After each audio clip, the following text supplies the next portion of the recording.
नमस्कार दोस्तों, हम सबके जीवन में कभी ना कभी ऐसा वक्त आता है जब हम अपने आप को हेल्पलेस महसूस करते हैं।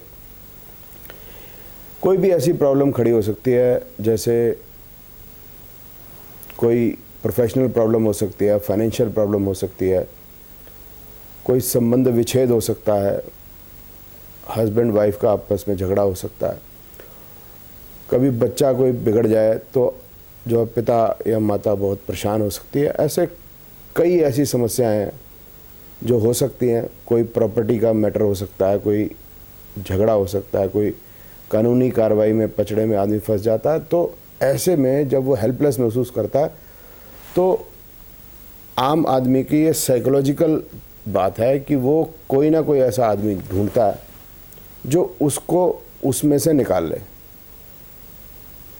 अब ऐसे में जब हम लॉजिकल रीजनिंग्स या लॉजिकल चीज़ों से समझ के चलते हैं तो हम देखते हैं हमें रास्ता नहीं मिलता।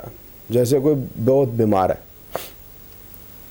कैंसर हो गया या कोई ऐसी बड़ी बीमारी हो गई, तो डॉक्टर जो है जब जवाब दे देते हैं या ये चीज़ समझ में आने लगती है कि अब इस बीमारी का इलाज नहीं है, तो हम एक ऐसे आदमी की कोशिश करते हैं ढूंढने की। एक गॉडफादर चाहिए होता है, ये करेक्ट वर्ड है कि एक गॉडफादर चाहिए होता है जो डॉक्टर से भी बड़ा हो और हमें इस चीज़ से निकाल दे। किसी बच्चे ने गलती कर दी, कानूनी कार्रवाई में फंस गया, कोई क्राइम हो गया, तो हम वकील पे विश्वास करने की बजाय गॉडफादर पे विश्वास करते हैं। ऐसा हमारा साइकोलॉजिकल है, सब में है ये साइकोलॉजिकल कि इसमें से निकल जाए चाहे कुछ हो। तो मैंने इस पे रिसर्च किया। रिसर्च सही शब्द नहीं होगा, रिसर्च हो गया अपने आप। जैसे आपको प्रॉब्लम हो सकती है, मैं भी ऐसे किसी ना किसी समस्या में था, तो हम भी गॉडफादर ढूंढते थे कि भाई ये समस्या किस तरह से हल हो जाए, क्योंकि हमारे एफर्ट से वो समस्या हल नहीं हो रही। अब ऐसे में रिसर्च का क्या परिणाम निकला मैं आपको बताता हूँ, जो अपने आप हुई कि इस दुनिया में, खासकर हिंदुस्तान में, 4 प्रकार के लोग हैं जो ऐसे हैं जिसको इंसान या हिंदुस्तानी लोग गॉडफादर समझते हैं। और आदमी जब प्रॉब्लम में होता है तो ज़्यादातर इन चारों के पास ही जाता ज़रूर है। तो इसमें कैटेगरी क्या है? पहली कैटेगरी है वो लोग जो कर्मकांडी पंडित होते हैं। वो आप देखेंगे कि मंदिर में पंडित जी होते हैं, आप पता है उनके पास एक पोथी पत्रा होता है, तिलक लगा हुआ है और धोती कुर्ता पहनते हैं, सिंपल। तो आदमी कई बार जो है उनके पास जाता है कि हल ढूंढने के लिए। दूसरे लोग होते हैं जो जोशी कहलाते। तो पहले जब आदमी जाता था तो किसी से पहचान करके जाया करता था कि भी कोई एस्ट्रोलॉजर है, पहचान का है, या किसी से पूछ के, या कोई बता देता था मित्र वगैरह कि भैया उसके पास चले जाओ, शायद आपको कुछ बेनिफिट हो जाए। मेरे एक दोस्त को हुआ था। तो आदमी किसी जोशी के पास जाता है। आज जो जोशी कई प्रकार से मिलते हैं या कई तरीके से ढूंढे जा सकते हैं। एक तो टीवी में आते हैं,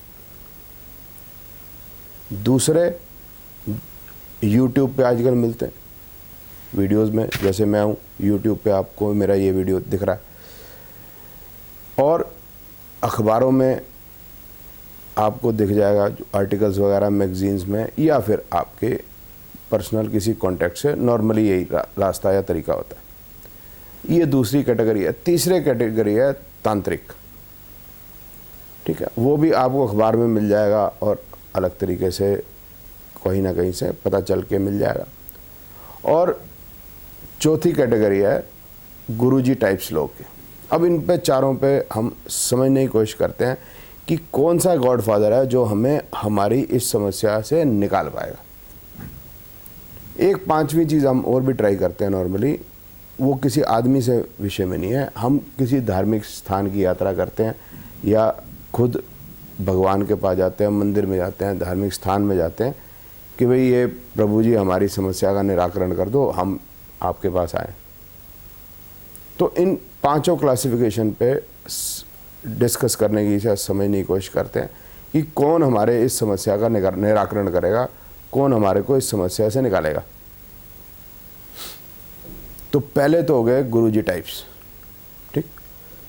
अब गुरुजी टाइप्स में क्लासिफिकेशन अलग अलग से।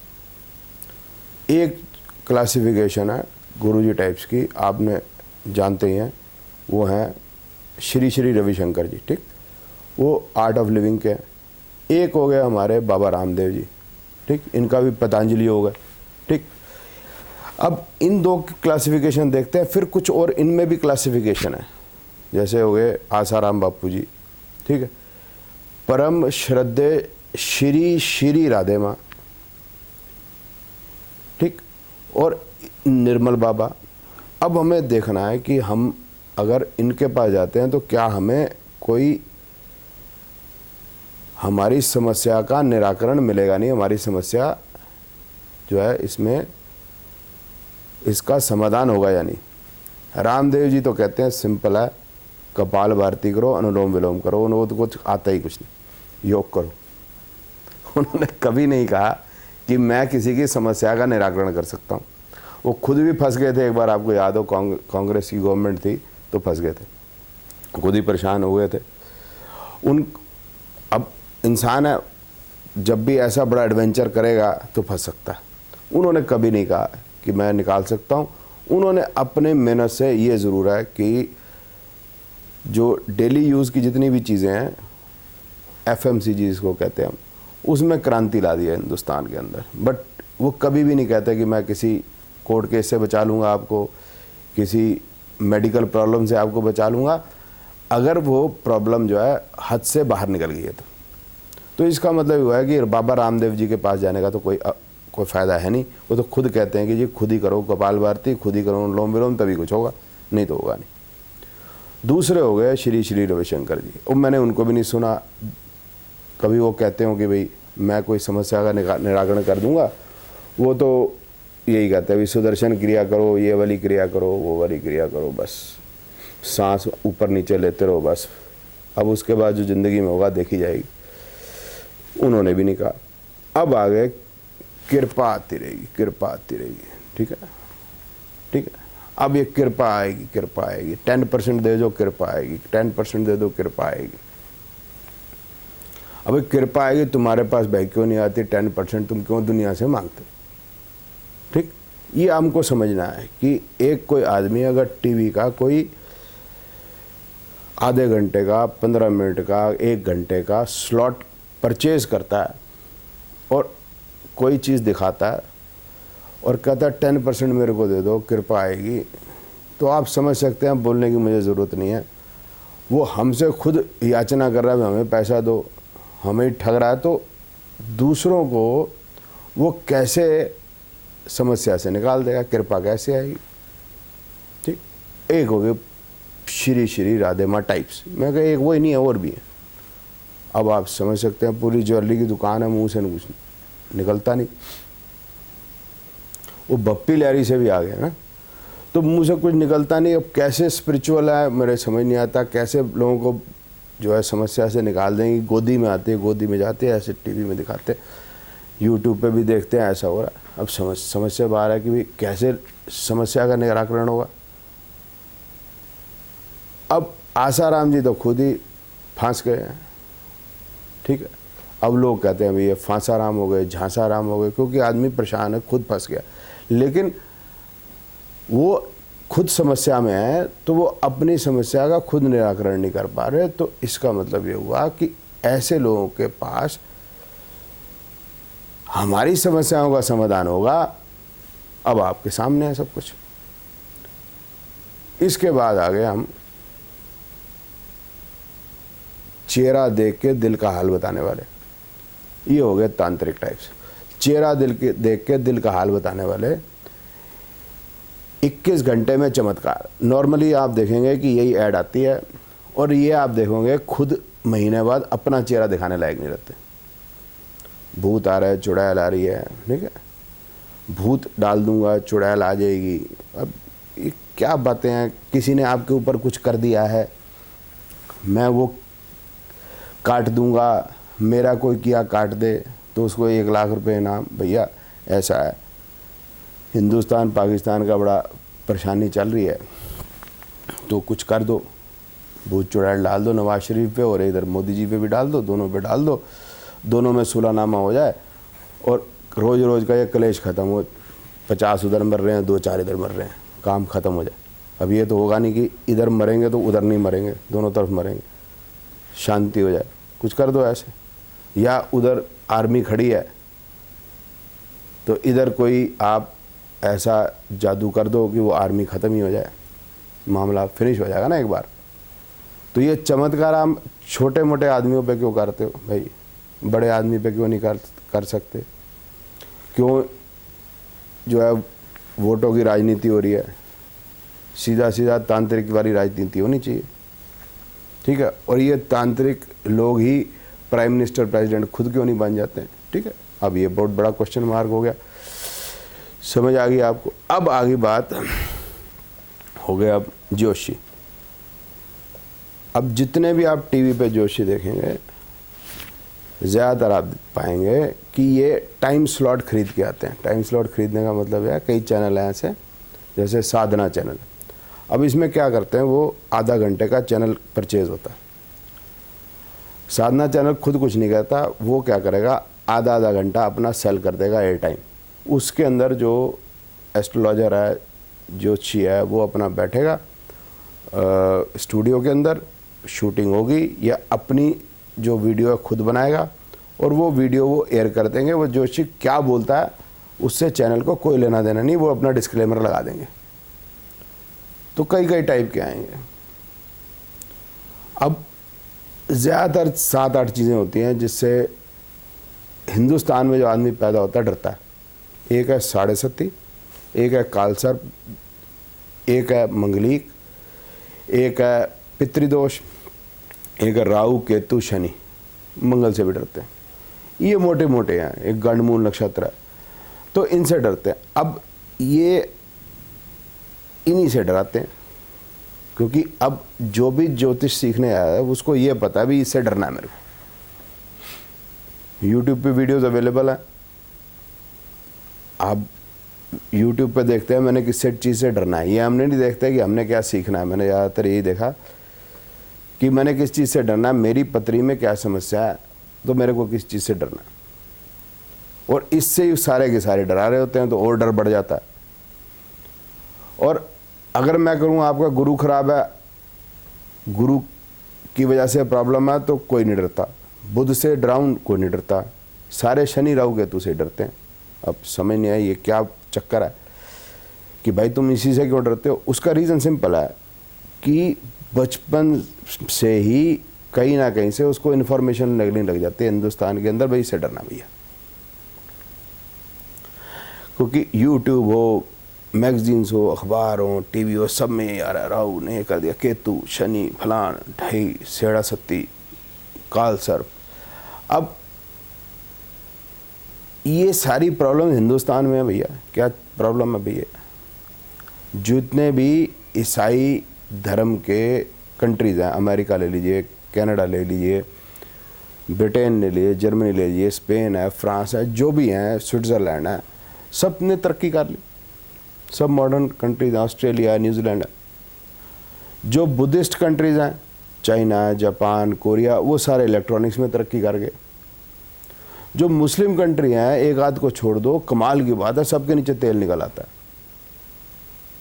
और जिस ज़मीन हमारे हिंदुस्तान पे हमेशा भगवान ही पैदा हुए हैं और कहीं भगवान पैदा नहीं हुआ, सिर्फ हमारे देश में पैदा हुआ, हमारे देश की हालत ख़राब है। या तो देखो पाकिस्तान में पैदा हुए हैं भगवान, या हिंदुस्तान में पैदा हुए हैं, या बांग्लादेश में, श्रीलंका वगैरह, यही जो हमारा जो भारतीय उपमहाद्वीप है, और हमारा हालत ख़राब है। क्या रीज़न है? अंधविश्वास, ये रीज़न है। मेहनत नहीं करना चाहते हम लोग। अपनी समस्या का निराकरण अपनी मेहनत के बजाय हम दूसरे पे डालना चाहते हैं। भैया तुम निकाल दो, फेस इट, भाई करना पड़ेगा, ठीक।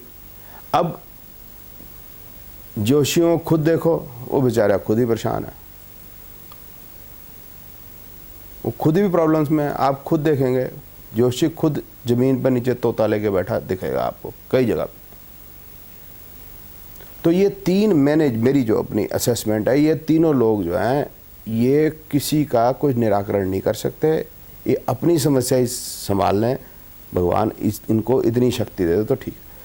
इसके बाद आगे पंडित जी लोग, ये ना कर्मकांडी पंडित होते हैं जो आपको मिलेंगे इधर मंदिरों के अंदर। आजकल कोई टीवी पे भी दिखते हैं, वो कोई प्रोग्राम बना लेते हैं टीवी के, न्यूज़ टीवी मैंने देखे हैं, उसमें वो पंडित जी को बुला लेते हैं। तो वो पंडित जी को आता तो कुछ है नहीं, वो पंडित जी उल्टी पुल्टी बातें कर रहे थे। वो कैसे है कि भाई का अक्षर से बताएंगे, ये अंग्रेजी ले लेते, इंग्लिश अल्फ़ाबेट्स ले लेते हैं। ए से बताएंगे कि ए अल्फ़ाबेट से जिसका नाम शुरू होता है वो आज क्या करे क्या ना करे, बी वाले क्या करें क्या ना करें, सी वाले क्या करें क्या ना करें। कमाल है यार, नाम से आप प्रेडिक्शन दे रहे हो और उनको बता रहे हो क्या करूं क्या ना करूं। भैया हाउ इट इज़ पॉसिबल। फिर एक और कमाल हो गया उसमें, वो बता रहे हैं टीवी पे पर्स का वास्तु, आपके पर्स का वास्तु। वो वास्तु मीन्स आर्किटेक्चर। भैया पर्स में आर्किटेक्चर कहाँ है। तो बेसिक नॉलेज की प्रॉब्लम है पंडित जी, पढ़े लिखे हैं नहीं। और कर्म कांड का कोर्स होता है 3 साल का, ये हर जगह होता है, हर बड़े शहर में होता है, दिल्ली में भी होता है, लाल बहादुर शास्त्री विद्यापीठ में, वाराणसी में होता है, बॉम्बे में भुवंस कॉलेज में होता है, कई जगहों पे होता है। इसमें जो हमारे कर्म कांड है जितने भी हैं, जैसे जनेऊ है, विवाह है, गृह प्रवेश है, ऐसे जितने भी हैं ये, उसमें किस प्रकार से पूजा की जाए, तो उसके क्या रिचुअल हैं वो पढ़ाया जाता है। इन लोगों का ज्योतिष से कोई लेना देना नहीं है, लेकिन ये बेचारे लोग जो हैं ये फिर भी शरीफ है, मैं ऐसा मानता हूँ, क्योंकि ये अपनी दाल रोटी के लिए कर रहे हैं, ये किसी को परेशान करने के लिए नहीं कर रहे। ये कह रहे हैं कि ये आप पूजा करा लो, आपको ये परेशानी है शनि की, राहु की या केतु की या किसी और की, आपके जीवन जो है बेहतर हो जाएगा। पता इनको नहीं है, बिलीफ है। तो पूजा का पैसा ले रहे हैं, चलो ठीक है, घर में इसी बहाने से पूजा होगी, चलो यही ठीक है। इनके चारों लोग, गुरुजी टाइप, तांत्रिक, जोशी और जो पंडित जी टाइप है, इन चारों को प्रॉब्लम हो तो ये अपनी प्रॉब्लम नहीं सॉल्व कर सकते। ये मैंने देख लिया। आपकी क्या करेंगे आप खुद भी देख लेना।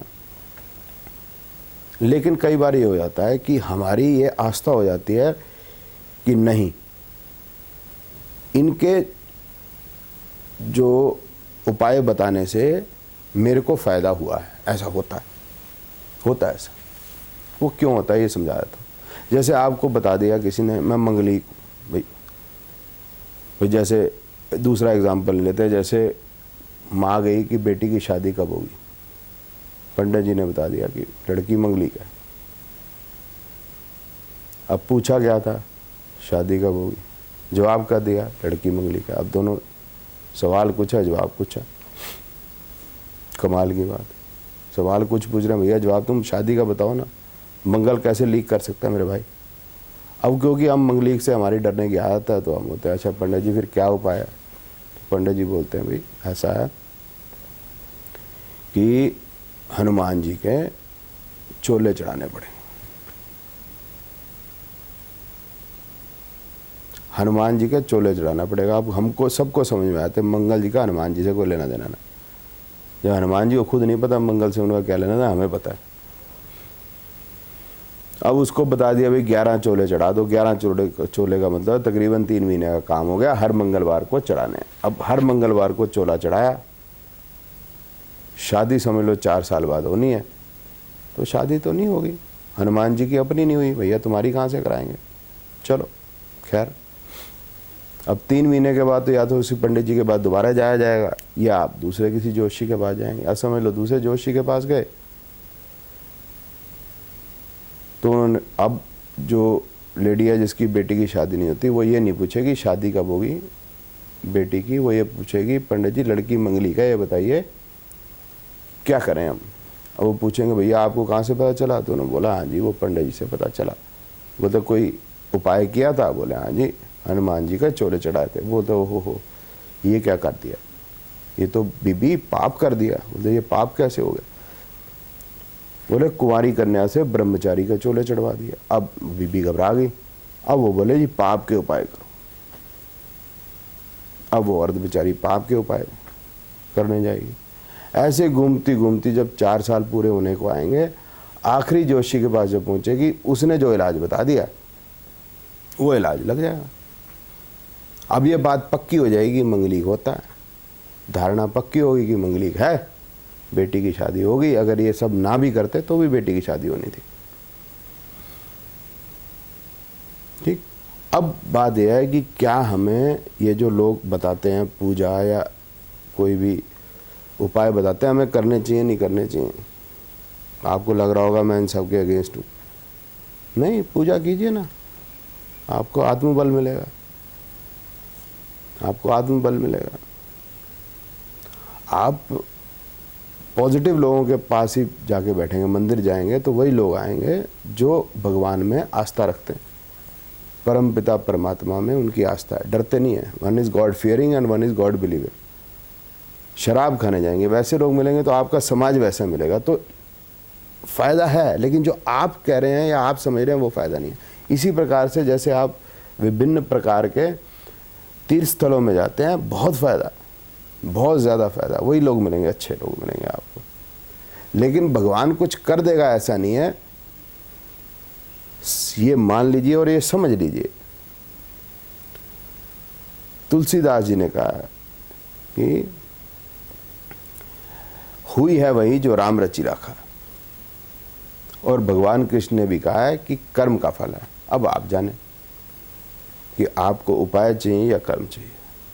ये चारों लोगों के पास जाने से क्या बेनिफिट होगा मैंने आपको बता दिया। अब आपके हाथ में है क्या होगा। लेकिन कोई भी आदमी अगर आपके फ्यूचर के बारे में जानता है, साइंस है, ऐसा नहीं है साइंस नहीं है, तो आपको गाइड कर सकता है, समय अच्छा कौन सा बुरा कौन सा। क्या गाइडेंस मिलेगी आपको कि भाई अच्छा समय है तो उसके अंदर तो आप खूब दम लगा के काम करो, और जो बुरा वक्त है उसमें बच के रहो। एडवेंचर करने की ज़रूरत नहीं है, मतलब पैसा खोने का अगर समय आ गया तो इंश्योरेंस करा लीजिए। बड़े बिजनेस को बड़ा मत कीजिए, नुकसान हो सकता है। जब आपका समय अच्छा है तो बड़ा बिजनेस कीजिए, खुल के कीजिए, ये बेनिफिट तो मिल सकता है। लेकिन जो बताने वाला आदमी आपके जीवन को बदल देगा, ये नहीं है। और ये लोग जो टीवी पे या आपको यूट्यूब पे ज़्यादातर दिखते हैं, ये एकेडमिक जो इसमें इंटरेस्ट इनका ख़त्म हो गया और उपाय बता के लूटने का इंटरेस्ट ज़्यादा हो गया। ये आपको समझना। आशा आप समझ गए होंगे कि ज्योतिष का या तांत्रिक के पास जाने का या किसी गुरु के पास जाने का क्या फ़ायदा है, किसके पास जाना है, किसके पास नहीं जाना है। जो आपको बड़ी बड़ी बातें कर रहा है नेता की तरह, वहाँ संभल गया ना। बहुत बहुत धन्यवाद।